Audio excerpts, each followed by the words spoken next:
I want to talk about Yamamoto Isoroku, one of the most fascinating figures from the Second World War, a controversial figure whose star has dwindled over the years, but I find him wildly interesting nonetheless. He was the commander-in-chief of the Japanese Combined Fleet from September 1st, 1939 until his death, April 18th, 1943. He was a very short man, 5'3", barely tall enough to meet the height requirements at the Naval Academy at Itajima. He was missing 2 fingers on his left hand from wounds he suffered at the Battle of Tsushima in the Russo-Japanese War in May 1905, and he took like 120 pieces of shrapnel during that battle as well because a cannon exploded on the cruiser he was in command of.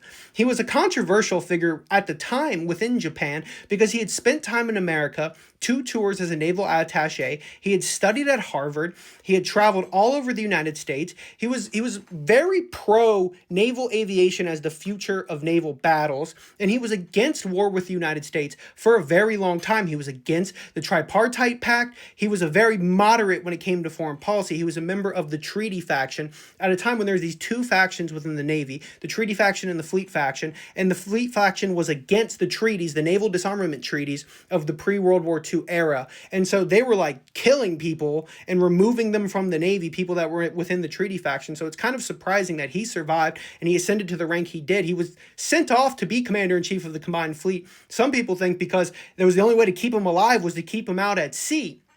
One Japanese officer of Yamamoto said, quote, Yamamoto was not merely an admiral, he was the personification of the Navy, end quote. He was a very unique man, which was not that common within the Japanese Navy. And like the lower ranks of the Navy were very fond of him, even though he had these enemies within the upper ranks.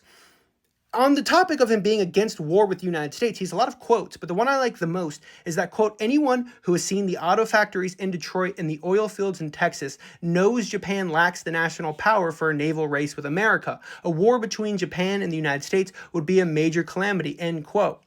But as war got closer, he actually kind of flipped up and was like, if we want to accomplish our war aims, then we're going to have to go to war with the United States, which then also got him into arguments with other people. And he was a huge gambler, loved games of chance. He was the genesis of the Pearl Harbor operation. And somebody said that was in disagreement with it. They were arguing with Yamamoto, and he said, this operation is a gamble. I like games of chance, end quote. So nonetheless, he was a fascinating figure, a controversial figure within his own time and now. And I'm wondering what your thoughts on Yamamoto are, because it seems like everybody has a different take on the man.